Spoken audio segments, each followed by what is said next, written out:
Hello everyone, welcome to Medicomix. जिसका इंतज़ार आपको बहुत दिनों से था, लगभग 2 साल हो गए हैं। तो एक जिसका हमें था बरसों से इंतज़ार, वो वाला सीन है। तो 2019 के बाद से आज 2023 में पैरामेडिकल ईएसआईसी की वैकेंसी आ चुकी हैं, जो कि under ministry of labour and education के अंडर आती है। एम्प्लॉयज़ स्टाफ इंश्योरेंस कॉरपोरेशन, ठीक है, इसके अंडर वैकेंसीज आ चुकी हैं। तो हम आज बात करने वाले हैं कि इसमें कितनी सारी वैकेंसीज जो है, तो फार्मासिस्ट की है, बेसिकली एलोपैथिक फार्मासिस्ट की है, क्योंकि आयुर्वेदा होम्योपैथी फार्मासिस्ट की वैकेंसी भी आई हुई है इस पोस्ट में। ठीक है, तो क्या कुछ है देख लेते हैं वीडियो में अपने। तो अगर दिल्ली एनसीआर की बात करते हैं तो 2019 में भी दिल्ली एनसीआर में सबसे ज़्यादा वैकेंसीज आई हुई थी, और उसका शायद कट ऑफ 79 गया था। ठीक है, प्रीवियस ईयर 2019 का। तो इस साल इसमें कितनी वैकेंसीज हम देख लेते हैं। तो बात करते हैं अगर एलोपैथी की, तो फार्मासिस्ट एलोपैथी की वैकेंसी अगर हम देखते हैं तो टोटल है अपने पास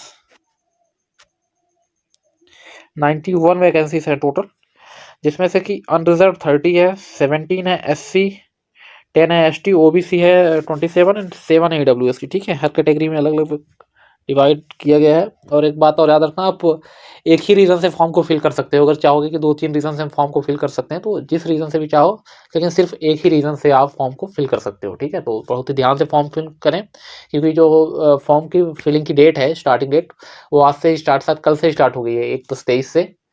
एंड ये आपका एक्सटेंड करेगा 30/10/2023 तक। ठीक है, 1 महीने आपको दिए गए, आराम से फिल करिए, लेकिन स्टार्टिंग में फिल कर लीजिएगा, ज़्यादा अच्छा रहता है। ठीक है, दिल्ली एनसीआर की बात हो गई। सेकंड वैकेंसी हमारी जो बम्पर आई हुई है, और राजस्थान रीजन में आई हुई है। राजस्थान रीजन में टोटल वैकेंसीज 14 है, जिसमें से कि अगर फार्मासिस्ट में अनरिजर्व की बात करते हैं तो 9 है। ठीक है, अनरिजर्व की अगर हम बात करते हैं तो 9 है। देन अगर एससी की बात करते हैं तो 2 है, एसटी की 2 है, ओबीसी की है ही नहीं इसमें, और ईडब्ल्यूएस की 1 रखी गई है। ठीक है, तो टोटल 14 वैकेंसी है एलोपैथिक बस की है इसमें। ठीक है, चलो अगर हम महाराष्ट्र रीजन की बात करते हैं तो महाराष्ट्र रीजन में और भी वैकेंसीज चल रही हैं। अभी शायद प्रीवियस कुछ समय पहले ही नगर परिषद की वैकेंसीज वहाँ पे आई हुई थी, तो वो भी फिलअप हो रही हैं, तो आप वहाँ से भी फिल कर सकते हो। टोटल वैकेंसी अगर देखो तो 12 है, जिसमें से अपना यूआर का 5 है, एससी का 2 है, एसटी का 1 है, ओबीसी का 3 एंड ईडब्ल्यूएस का 1 है। ठीक है, अब पीडीएफ दे दूंगा आपको मैं टेलीग्राम ग्रुप पे, आप वहाँ से भी, डिस्क्रिप्शन में भी होगी, साथ में टेलीग्राम में भी दे दूंगा, आप आराम से देख सकते हो वैकेंसीज कितनी कहाँ पे है।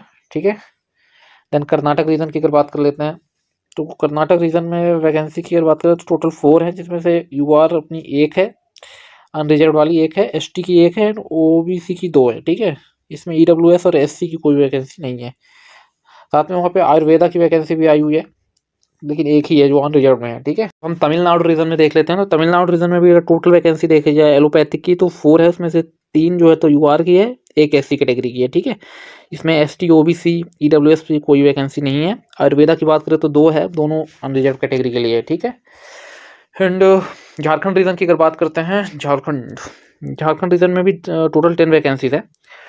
10 में से अनरिजर्व की अगर देखते हैं तो 5 है, एससी की 1 है, एसटी की 3 है। ठीक है, ओबीसी की नहीं है, नील है, और ईडब्ल्यूएस की 1 है। ठीक है, टोटल 10 वैकेंसीज झारखंड में आई हुई हैं।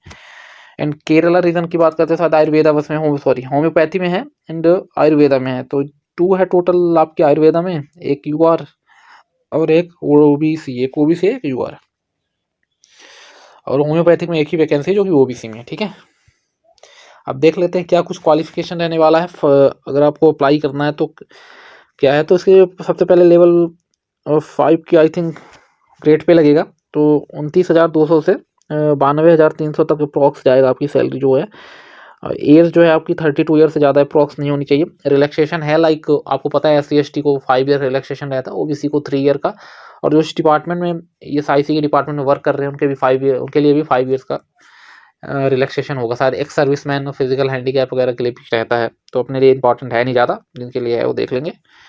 ठीक, एलोपैथी की अगर बात करते हैं तो डिग्री इन फार्मेसी, ठीक है, सीनियर सेकेंडरी, मतलब डिप्लोमा भी आपके पास है मिनिमम में तो चलेगा, और मैक्सिमम आपके पास बी फार्म, एम फार्म कुछ भी हो सकता है, बी फार्म रखो आप तो ठीक है। साथ में सीनियर सेकेंडरी होना चाहिए, 12th पास आउट हो तो तभी डिप्लोमा और बी फार्म में एडमिशन लोगे, जाहिर सी बात है।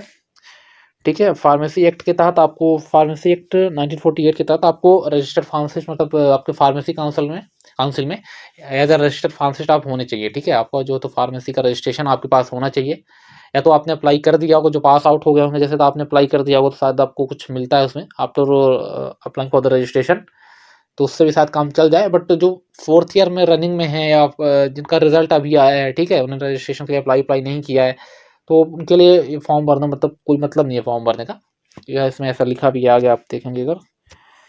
ठीक है, देन स्कीम ऑफ एग्जामिनेशन देख लेते हैं। तो अपने में एक ही क्या है, फेज एक ही है अपने में। ठीक है, फार्मासिस्ट के लिए एक ही फेज है। एक ही फेज में जो है तो टेक्निकल जो प्रोफेशनल जो फार्मा का नॉलेज है, जो मतलब जो फार्मेसी फील्ड से क्वेश्चन होगा, टोटल क्वेश्चन 50 होगा, एंड मैक्सिमम मार्क्स जो रखे गए 100 है। पेपर बाइलिंगुअल मतलब हिंदी इंग्लिश दोनों में होगा। एंड सेक्शन 1 के लिए आपको 60 मिनट दिए जाते हैं। जैसे 2 सेक्शन में है, एक फार्मा नॉलेज, एक नॉन फार्मा वाले में। तो फार्मा के लिए भी मतलब 60 मिनट है, नॉन फार्मा के लिए भी 60 मिनट है। टोटल 2 आवर्स का एग्जाम है। एंड जनरल अवेयरनेस की अगर बात करते हो तो 10 है, जनरल इंटेलिजेंस की बात करते हो 20 है, अरिथमेटिक एबिलिटी की बात करते हो 20 है। ठीक है, इसमें 10 का 10 मार्क्स है, 20 का 20 मार्क्स है, 20 ऐसे। ठीक है, सब में 20 तो टोटल आपका 150 हो जाएगा, मार्क्स हो जाएगा। एंड आपके टोटल 100 क्वेश्चन हैं। ठीक है, दोनों के लिए आपको 2 आवर्स मिलते हैं, मतलब दोनों को मिला के 2 आवर्स हैं आपके पास, इजीली अटेम्प्ट कर सकते हो, कोई प्रॉब्लम नहीं आती है। माइनस मार्किंग होनी चाहिए, और है भी 0.25 मार्क्स का है। ठीक है, माइनस मार्किंग 1/4 वाला वही। ठीक है, ये सही राइट टू स्टेज ऑफ ये सब चीज़ें। क्वालिफाइंग अगर मार्क्स देखते हो तो क्वालिफाइंग मार्क्स में मिनिमम मार्क्स, अगर इतने मार्क्स आप नहीं ला पाते हो तो आप फिर फेल हो, समझ लो, मतलब आप तो रेस से ही बाहर हो। ठीक, पहले गिर चुके हो। तो 45% है यूआर के लिए, 40% ओबीसी कैटेगरी के लिए, डीडब्ल्यूएस के लिए 35, SC ST के लिए, सर्विसमैन के लिए 30% for PW, sorry serviceman, ex serviceman और पीडब्ल्यूडी के लिए 30% है। ठीक है, इतना आपको मिनिमम क्वालिफाइंग मार्क्स चाहिए।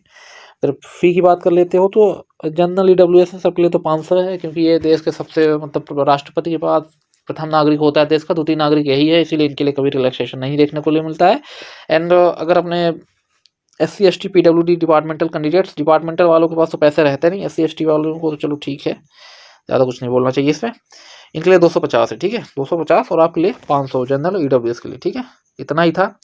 और अगर आपको कट ऑफ के रिगार्डिंग चाहिए तो नेक्स्ट वीडियो में आप कमेंट कर दीजिएगा इसमें कमेंट बॉक्स है, तो नेक्स्ट वीडियो मैं उस पर बना दूंगा, एक आध वीडियो उस पर भी डाल दूंगा।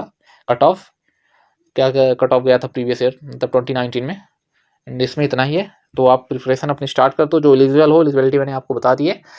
एंड हमारे साथ बने रहिए। अगर कुछ भी ऐसे ज़रूरी होता है आपको तो पूछ सकते हो टेलीग्राम पे भी, और कमेंट भी कर सकते हो, लिंक डिस्क्रिप्शन में है। और कोशिश करेंगे कि हम भी इस पे वीडियो सीरीज लाएं, प्रीवियस ईयर क्वेश्चन करवाने की कोशिश करेंगे आपके लिए। So thank you very much.